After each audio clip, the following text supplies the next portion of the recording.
Hello guys, long time no see. I'm coming back, and for past 2 years I've been doing Japan Cup. So most people follow my Facebook, they already know. And sorry for the 2 years not doing any YouTube channel because I'm really busy. And also a lot of people know I'm open a mini four-wheel drive club. It's called Dojo. So it's really making me busy. But anyway, I'm coming back today. So I'm gonna continue do a Tamiya Mini four-wheel drive video. And like always, my YouTube channel gonna be always 100% Tamiya regulation, 100% Tamiya authentic parts. Again, my video, I will not recommend any fake parts, replay car, anything not Tamiya, okay? Because the most interest and the fun part about the Tamiya Mini four-wheel drive, it is use Tamiya parts to modify your car. It is not buy any fake part which is already cut for you, okay? And a lot of fake part, it is not really Tamiya design because Tamiya don't really have that kind of shape and the design existing. So for next 5, maybe 6 video, we're gonna do FMAR.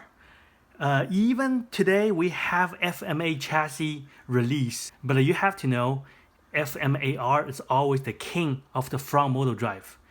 So for the next about 5 minutes, I'm gonna explain why FMAR is the best front motor drive chassis. First, you have to understand how AR chassis it is.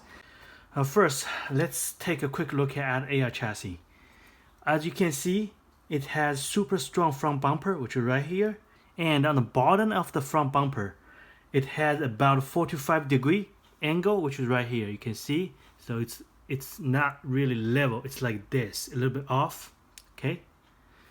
Because of this angle, this is one of the challenge we have when we modify FMAR.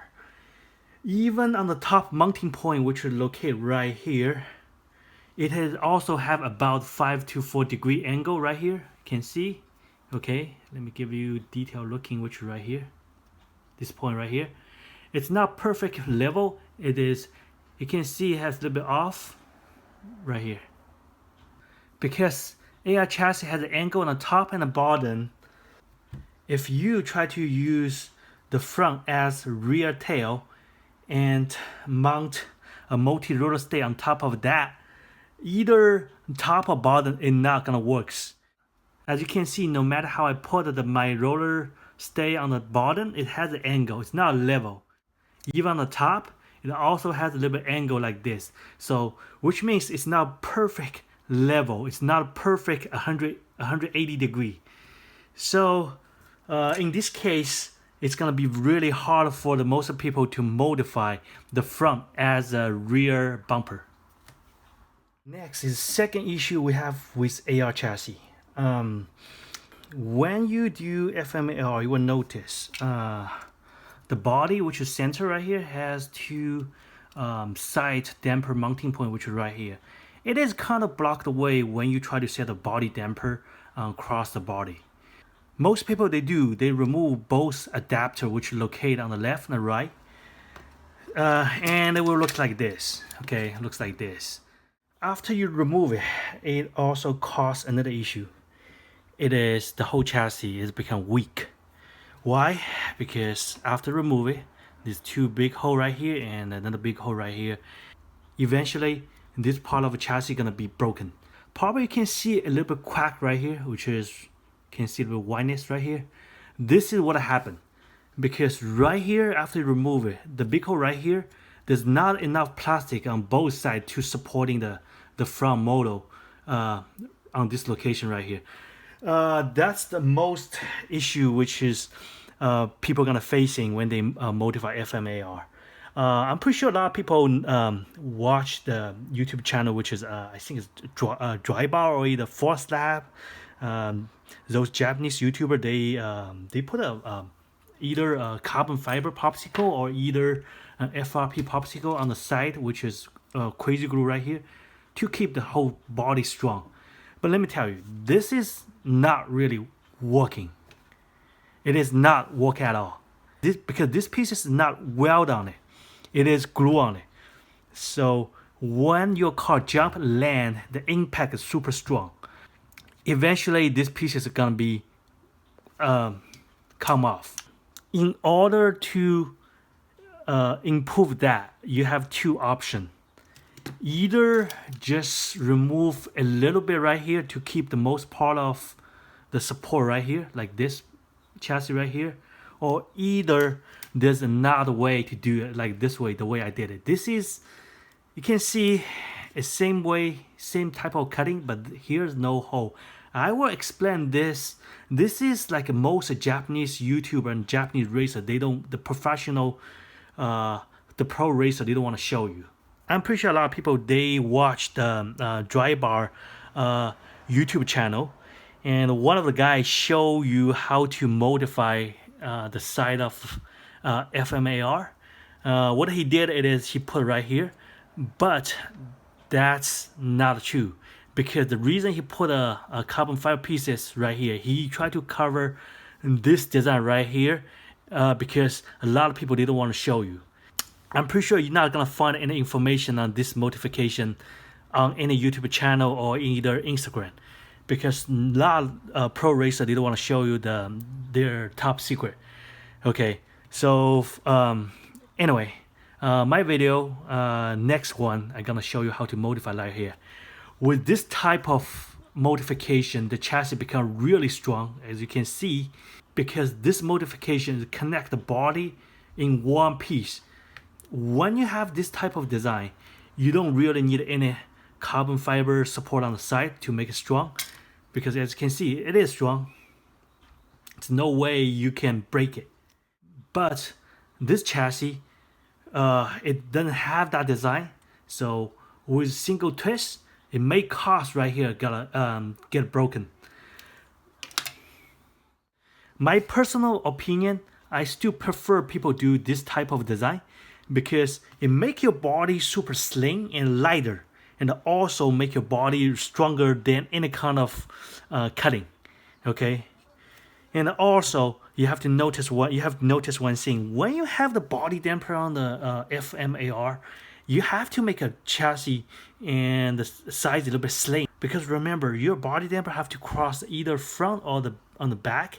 It have to be being super narrow, so it can make the body damper fit like this.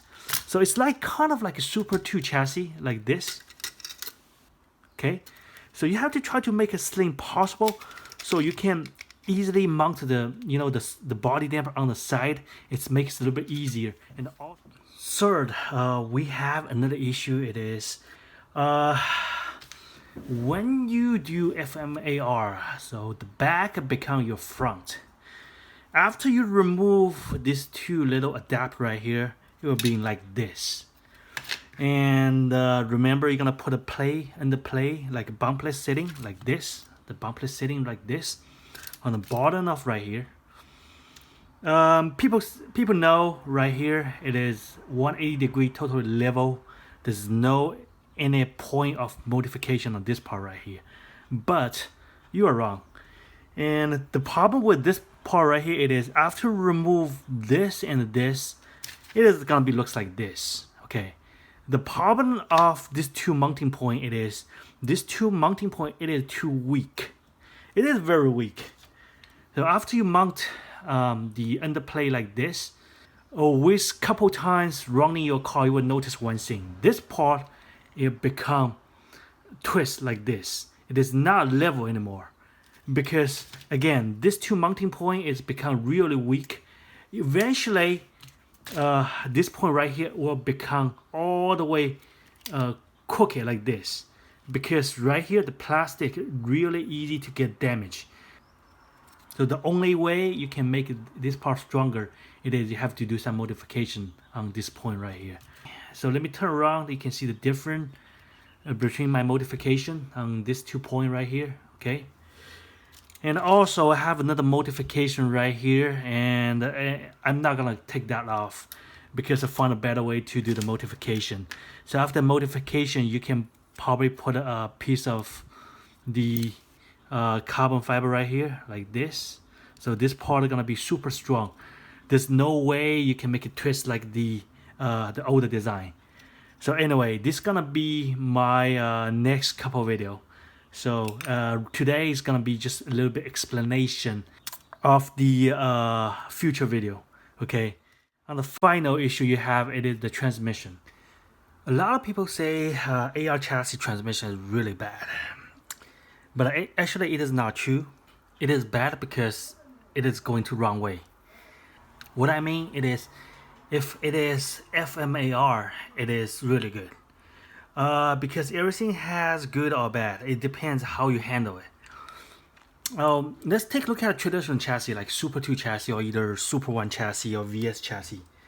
Their propeller shaft, you will notice, is going to top to the bottom, which is the propeller shaft have the install from the top. It's like this. So you will notice if like this type of transmission, it is really smooth. But when going to the other direction, which is the reverse direction, it is like, it's really bad. It's like AR chassis. So remember, the AR chassis, the transmission design totally opposite to the Super 2 design. It's like this because AR chassis, the transmission, you have to install from the bottom to the top like this. Okay, it's not from top to the bottom. So it is kind of make it really have a huge advantage when AR chassis to do FMAR. So believe it or not, try to put a propeller shaft to the Super 2 chassis and run it as normal direction like this. Okay, you will feel it really smooth and quiet. But when you do the other way, which is you revise it, it is kind of really make noise, and you will always see the propeller shaft popping up. So this is the difference. So even the FMAR have so many advantages on their transmission part, but it also has a little bit issue, which is the propeller shaft is not really stable on the front location right here. So when you will notice, let me give you a detail looking. Take a look at it here. You will notice the propeller shaft is not really stable in the notch right here. So what you have to do, it is you just have to create a support point, which is located on the motor cap, which is right here. This is what I did. So as you can see, when this motor cap closed right here, this part right here actually will block right here to preventing the propeller shaft to move around like this. So it's kind of hold the propeller shaft, keep it on the right position. So anyway, here's a video for today. If you have any question, actually I think my future video will answer all your questions because I like to do all the video in detail. So anyway, thank you for watching. If you like my video, just go ahead, click and like. If you like to follow my video on the YouTube channel, just go ahead and click and subscribe to my channel. Anyway, I'm coming back. I'm gonna try to keep going on the YouTube channel. Thank you again for watching my YouTube channel.